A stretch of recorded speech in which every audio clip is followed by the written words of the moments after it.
اے لوگو جو ایمان لائے ہو. کون کون ایمان لایا ہوا؟ صحابہ ہی لائے تھے یا ہم بھی لائے ہیں؟ ہم بھی ایمان والے ہیں، ہم دعویٰ کرتے ہیں ایمان کا. تو ان کو کیا حکم دیا جا رہا ہے؟ جو ہی یہ الفاظ آپ قرآن پاک میں دیکھیں یا ایھا الذین آمنوا، آپ کو فوراً الرٹ ہو جانا چاہیے، اللہ تعالیٰ نے مجھے پکارا ہے. کہ صحابہ کرام کی صرف بات نہیں ہو رہی، اللہ نے مجھے پکارا ہے کہ میں بھی تو دعویٰ کرتی ہوں ایمان کا. تو ہمارے لیے کیا ہے؟ اطیعوا اللہ ورسولہ، اطاعت کرو اللہ کی اور اس کے رسول کی. یعنی آپ کے ایمان کی ریکوائرمنٹ ہے، یہ آپ کے ایمان کا تقاضا ہے، یہ آپ کا ایمان آپ سے کیا مانگتا ہے، کیا چیز ہے جو آپ کے اوپر لازم ہے ایمان لانے کے بعد کہ آپ اطاعت کریں اللہ کی اور اس کے رسول کی. اس کا مطلب ایمان کوئی خالی باتوں کا نام نہیں ہے، ایمان اطاعت کا نام ہے. اس سے پتہ چلتا ہے کہ جب ہم ایمان لے آتے ہیں تو اب ہماری چوائس نہیں ہے کہ اوکے میں دیکھوں گی کہ اگر میں یہ کر سکتی ہوں تو ٹھیک ہے، نہیں کر سکتی تو میں تو عمل نہیں کر سکتی، پھر نہیں عمل کروں گی. نہیں، اٹس ناٹ اے چوائس. ایمان والا ہے ہی وہ جو اطاعت کرتا ہے اللہ کی اور اس کے رسول کی. تو اطاعت کرو اللہ کی اور رسول کی، یہ اللہ کا حکم ہے. اور جیسے میں نے آپ کو پہلے بھی بتایا تھا، من یطیع الرسول فقد اطاع اللہ، جو رسول کی اطاعت کرتا ہے اس نے اللہ کی اطاعت کی. یعنی رسول کی بات اللہ ہی کی بات ہے، اللہ تعالیٰ نے رسول کے ذریعے اپنی بات ہم تک پہنچائی ہے. ظاہر ہے میرے اور آپ کے پاس یا کسی اور انسان کے پاس فرشتے تو نہیں اتریں گے، وہ رسولوں کے پاس ہی جاتے تھے. رسولوں کے ذریعے ہی اللہ تعالیٰ نے اپنا پیغام انسانیت تک پہنچایا ہے. اب اگر رسول کی بات کو ہی آپ نکال دیتے ہیں اور کہتے ہیں ہم نے رسول کی بات ہی نہیں ماننی، تو پھر اطاعت کیسے کریں گے؟ لہذا اللہ تعالیٰ کی اطاعت کیسے ہوگی؟ یہاں پہ اطیعوا اللہ ورسولہ، کیسے اطاعت ہوگی اللہ اور کیسے اس کے رسول کی اطاعت ہوگی؟ جو قرآن ہے وہ بھی رسول کی زبان سے ہم تک پہنچا ہے، اور جو حدیث ہے وہ بھی رسول کی طرف سے ہے. تو اطاعت اللہ کی اور اس کے رسول کی کیسے ہے کہ جو وحی مطلوع ہے یعنی یہ قرآن ہے، اور جو غیر مطلوع ہے یعنی حدیث ہے، ان سب کو مانا جائے، ان پر عمل کیا جائے، ان کے اوپر سمعنا و اطعنا کہا جائے. اطاعت کرنی ہوگی اب اللہ اور اس کے رسول کی. ولا تولوا عنہ، اور نہ منہ پھیرو اس سے، یعنی اطاعت سے منہ نہ پھیرو. وانتم تسمعون، جبکہ تم، حالانکہ تم سنتے ہو، سن رہے ہو. کیا سن رہے ہیں؟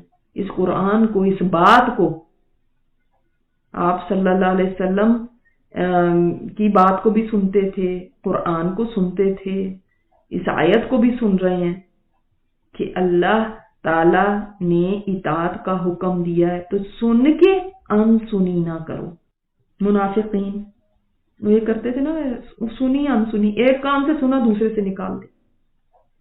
ان کی طرح نہ ہو جانا. یعنی ایمان والوں کی دیکھیے کیسے تربیت کی جا رہی ہے، ٹریننگ کی جا رہی ہے، اور یہ ٹریننگ اللہ تعالیٰ خود کر رہے ہیں کہ دیکھو جیسے ماں اپنے بچے کو دکھاتی نا، بیٹا وہ دیکھو وہ بگڑے ہوئے بچے ہیں، تم نے ایسا نہیں ہونا، تم نے ایسا نہیں بننا. وہ ایسے ایسے کرتے ہیں. اللہ تعالیٰ فرما رہے ہیں ایمان والوں کو تم نے اللہ کی بات ماننی ہے، اس کے رسول کی بات ماننی. جس چیز سے منع کر دیں رک جاؤ، جس چیز کو کرنے کا حکم دے کر لو.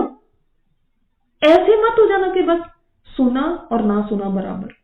دیکھیں بہت سارے لوگ قرآن پاک کی مجلس میں بھی بیٹھے ہوتے ہیں، ایسے ہیں کہ مجلس سے اٹھ کے جیسے کچھ سنا ہی نہیں. اچھا اس کے علاوہ قرآن پاک کے طالب علم ہیں، لیکن ان کو کسی موقع پہ دیکھیں تو ایسے لگتا ہے انہوں نے تو کبھی کچھ سنا ہی نہیں. سنی ہم سنی. کیا سنتے ہیں وہ کلاس میں بیٹھ کے؟ کیا؟ کیونکہ جب کان میں جا رہی ہے بات لیکن دل پہ نہیں جا رہی نا، تو ایسے ہی ہے جیسے سنی ہم سنی، ایک برابر ہو گیا. آواز تو جا رہی ہے مگر کچھ فرق نہیں پڑ رہا، اندر دل پہ کچھ نہیں پڑ رہا. اب دیکھیں یہ چیز ہم اپنے بچوں تک سے بھی برداشت نہیں کرتے. اگر ہمارا بچہ ہم نے کہے میں نے سن لیا، اچھا کرتا ہوں اچھا کرتا ہوں اچھا کرتا ہوں، ایسے بیٹھا رہے کہ جیسے اس نے سنا ہی نہیں، تو ہم نے اس کو اچھا اچھا کہنے کو کیا کرنا ہے؟ قالو سمعنا، وہ کہتے ہیں سن لیا ہم نے، حالانکہ انہوں نے کچھ سنا نہیں ہے۔ انسان سن کے بھی عمل میں نہ لے کر آئے تو وہ ایسے ہی ہے جیسے اس نے کچھ نہیں سنا۔ سب کو یہ بتایا جا رہا ہے، رہتی دنیا تک جتنے ایمان کا دعویٰ کرنے والے ہیں سب کے لیے ہے یہ بات۔ جو بات واقعی سنی جائے اور دل پہ لی جائے نا، وہ ضرور اثر کرتی ہے، اس سے ضرور عمل بدلتا ہے۔ عمل پتہ ہے کب نہیں بدلتا؟ جب سنتے ہیں لیکن دل سے نہیں سنتے۔ ایسے ہی ہیں جیسے کہ اللہ تعالیٰ نے سورہ بقرہ میں فرمایا نا کافروں کی مثال، کہ وہ ان کو کچھ سنوایا جاتا تو وہ ایسے ہے کہ جیسے کوئی اپنے ریبڑ کو بلا رہا ہو نا، اور وہ جو بھیڑ بکریاں ہیں ان کو وہ اپنے چرواہے کی آواز جاتی ہے، ان کو کچھ سمجھ نہیں ہوتی کیا کہہ رہا ہے۔ وہ چاہے کہہ رہا ہو آؤ تمہیں ذبح کروں، آؤ تمہارا خون کروں، آؤ تمہیں کھانا دوں، کچھ بھی نہیں ان کو سمجھ آتا، ان کو صرف آواز آتی۔ بدترین اللہ کے نزدیک کون ہے؟ جاندار میں، جانوروں میں بھی، رینگنے والوں میں بھی، چلنے والوں میں بھی۔ یہ نہیں کہا گیا کہ جانور بدترین ہے، نہیں، جانوروں میں بھی بدترین کون ہے؟ جانداروں میں بھی بدترین وہ ہیں جو بہرے اور گونگے۔ یہ وہ بہرے گونگے نہیں ہیں جو فزیکلی بہرے گونگے، جن کو سنائی نہیں دیتا، جو ڈیف ہیں، وہ نہیں مراد۔ یہ وہ بہرے گونگے ہیں جن کے پاس کان ہیں لیکن وہ سنتے نہیں، جن کے پاس زبانیں ہیں لیکن وہ بولتی نہیں حق، جن کے پاس آنکھیں ہیں لیکن وہ حق کو دیکھتی نہیں۔ آپ کو یاد ہوگا سورۃ الاعراف کے آخر میں ہم نے یہی بات پڑھی تھی، اللہ تعالیٰ نے ایسے لوگوں کو فرمایا تھا ان کے پاس دل ہے لیکن وہ سوچتے نہیں ہیں، آنکھیں ہیں لیکن دیکھتی نہیں، کان ہے لیکن سنتے نہیں ہیں، اور ان کے بارے میں کیا فرمایا تھا؟ اولئک کالانعام بل ہم اضل۔ وہ تو انعام کی طرح، چوپایوں کی طرح، جیسے گائے، بھینس، گائے، بکری، اونٹ وغیرہ، دیکھیں ان کی طرح، بلکہ ان سے بھی گئے گزرے ہیں۔ کیوں؟ ان سے کیوں گئے گزرے؟ ان کے پاس تو عقل ہی نہیں ہے نا۔ ان کے پاس جتنی سمجھ ہے وہ اپنا اتنا مقصد حیات پورا کر رہے ہیں، اپنی زندگی کا مقصد پورا کر رہے ہیں۔ اللہ نے ان کو اسی کام کے لیے پیدا کیا، وہ کرتے جا رہے ہیں۔ اصل افسوس تو ان پہ ہے جن کے پاس بہت عقل ہے، اتنی عقل ہے کہ اس عقل کی وجہ سے ہی تو اللہ تعالیٰ نے انسان کو اشرف المخلوقات بنایا، اپنی ساری کریشن میں سب سے ٹاپ پہ رکھا ہے، اشرف، اس کو شرف دیا، آنر دیا کہ وہ ابو ہے اللہ تعالیٰ کی تمام مخلوقات میں، اور اس نے یہ حال کیا کہ وہ جانوروں سے بھی نیچے گر گیا، شر الدواب، جانداروں میں بھی سب سے نیچے۔ اب آپ دیکھیں یہ وہ لوگ ہیں، یہ کن لوگوں کو کہا گیا؟ وہ یہ بات ہے کہ بہرے گونگے، کیسے بہرے گونگے؟ الذین لا یعقلون، وہ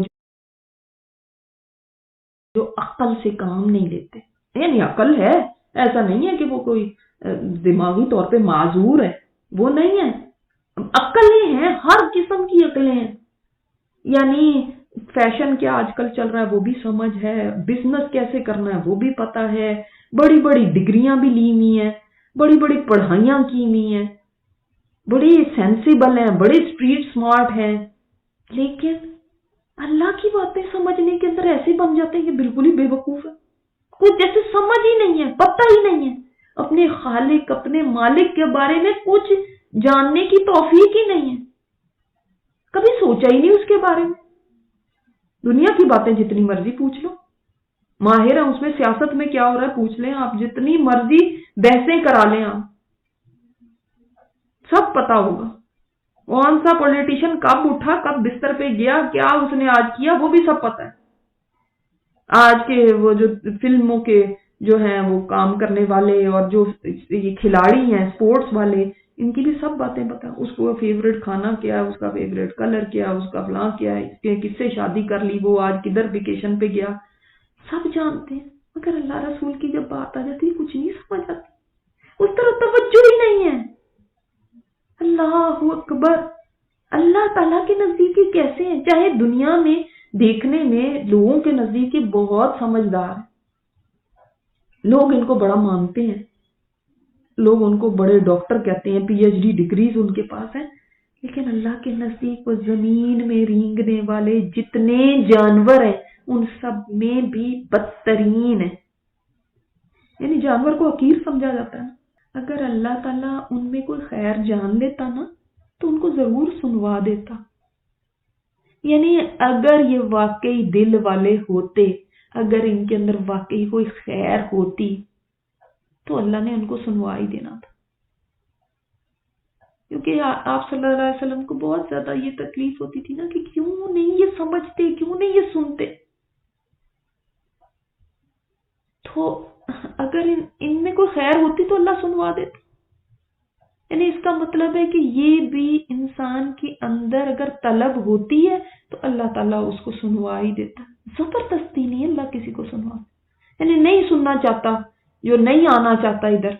وہ جو کئی لوگ کہہ رہے تھے نا جب ان سے کہیں کہ آؤ اللہ کی بات کو سن لو، لوگوں سمجھ تو لو، ہم کوئی تم سے کچھ مانگتے تھوڑے ہیں، آ جاؤ تھوڑا سا وقت دے دو. کہتے نہیں بس وہ یہ مسئلہ، وہ چیز، کتنی ساری باتیں ہوتی. تو بات یہ نہیں ہوتی کہ میں نہیں آنا چاہتی، بات یہ ہے کہ اللہ تعالیٰ کا یہ کلام بڑا ہی غیور ہے، اس میں بڑی غیرت ہے. تم نہیں آنا چاہتے نا تو اللہ بھی نہیں تمہیں دینا چاہتا.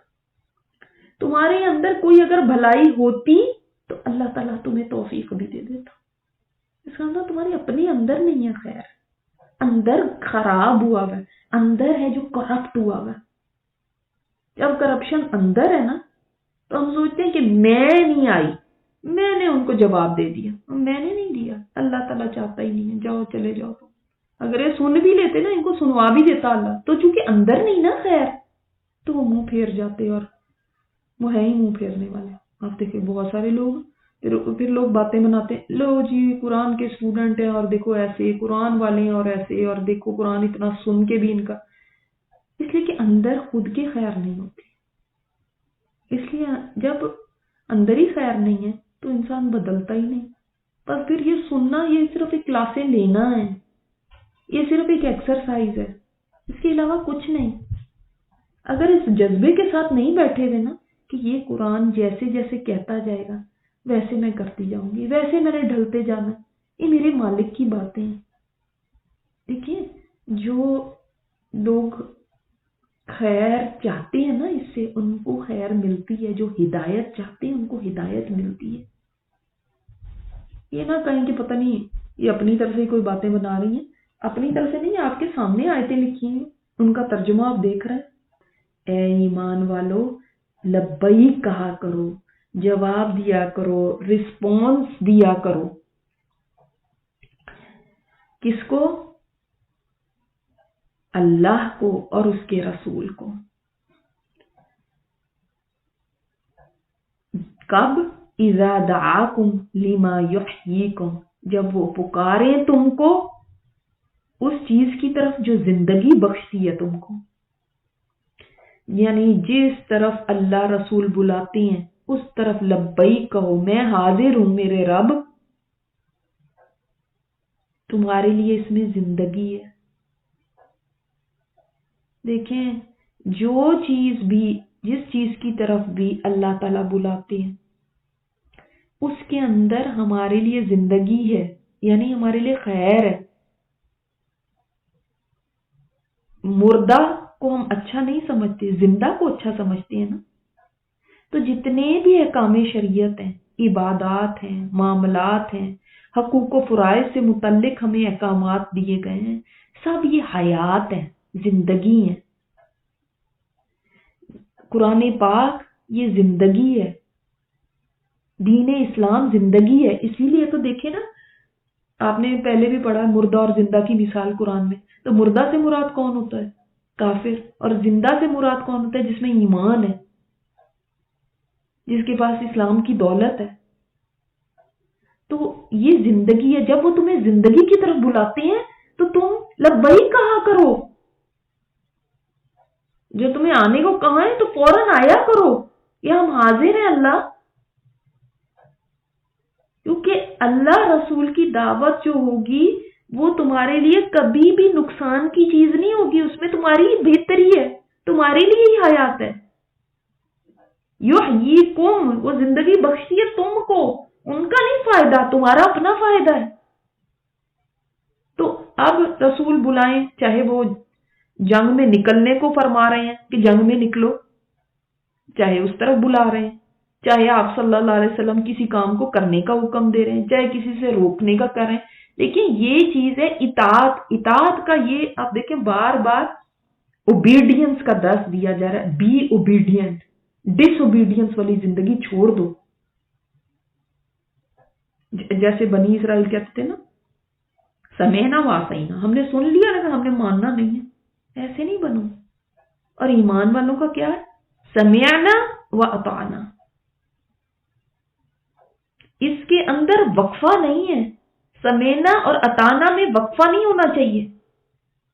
سمعنا تو ہو گیا ہے, لیکن اطعنا کرنے سے پہلے ہم ذرا سوچیں گے, ہم ذرا دیکھیں گے اس میں ہمارا کوئی نقصان تو نہیں, اس میں ہمارا لیے یہ تو نہیں, اس میں وہ تو نہیں, پتہ نہیں کیا کیا سوچیں آتی ہیں, مشورہ کریں گے, فلانا کریں گے. نہیں, اللہ رسول سے بڑھ کے کس کی بات ہو سکتی تمہارے لیے؟ کہ بے شک اللہ تعالی حائل ہوتا ہے کس کے درمیان؟ انسان کے اور اس کے دل کے. بڑی بات ہے, بڑی گہری بات ہے یہ. اللہ تعالیٰ حائل ہوتا ہے انسان کے اور اس کے دل کے درمیان. اس سے پہلے کیا بات چل رہی کہ جو چیز زندگی دیتی ہے تمہیں, اس کی طرف اللہ رسول بلاتے ہیں تو فوراً لبیک کہا کرو. ٹھیک ہے, کیونکہ کیا ہے, اللہ تعالیٰ حائل ہے بندے اور اس کے دل کے درمیان. کیا مطلب ہوا اس کا؟ اس کے دو معنی ہیں.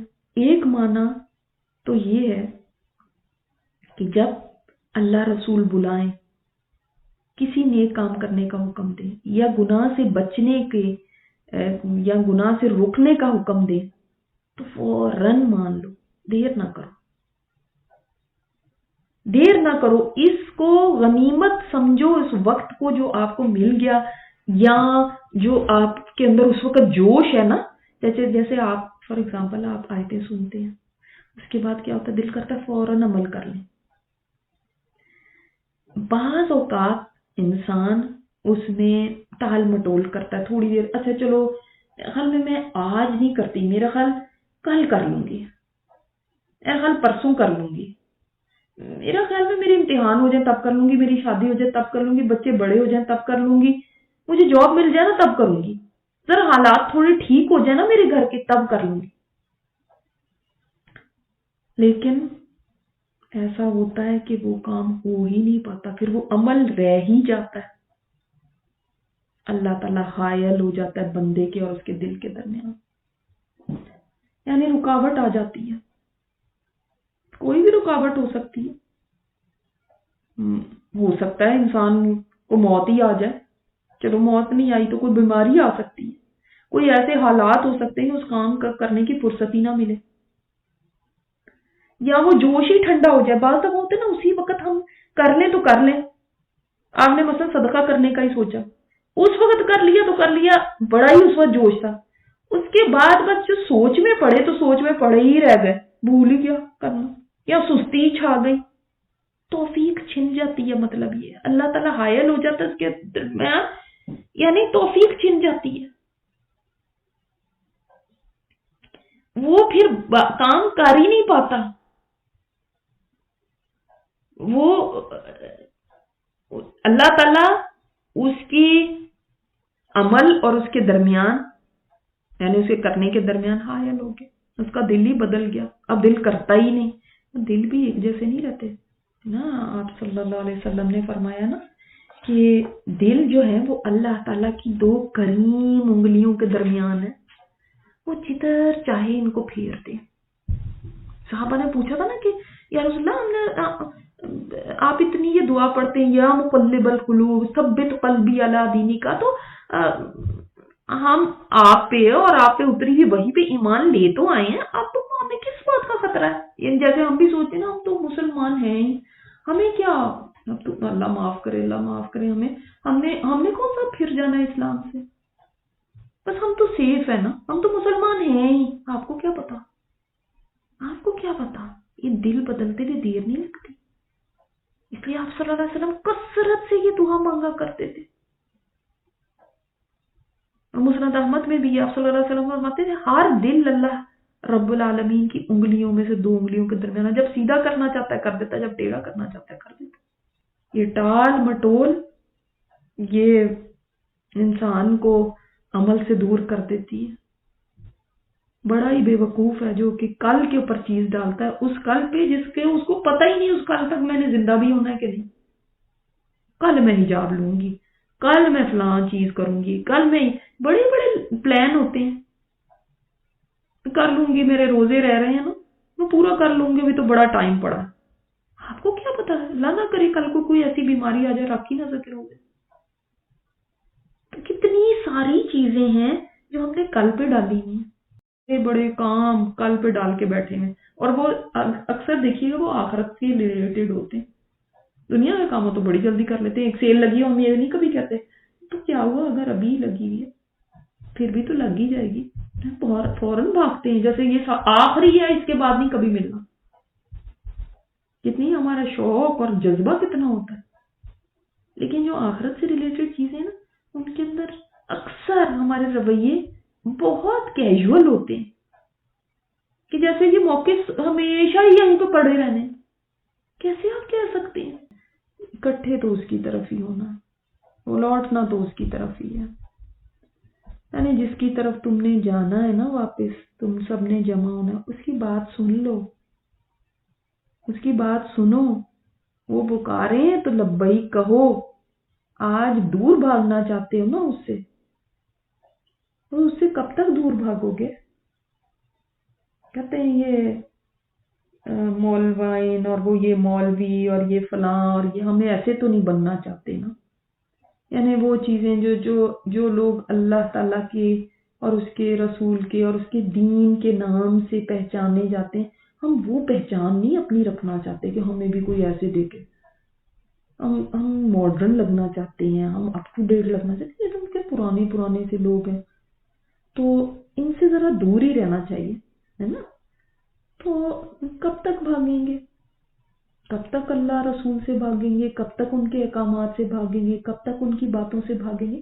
جانا تو اس کی طرف ہی ہے، بھاگ لو جتنا بھاگنا ہے. جو مجرم ہوتا ہے وہ بھاگتا ہے نا، جس نے کوئی جرم کیا ہوتا ہے. اب وہ پھر جب اس کو پکڑنے کے لیے پولیس آتی تو پھر کیا حال ہوتا ہے اس کا.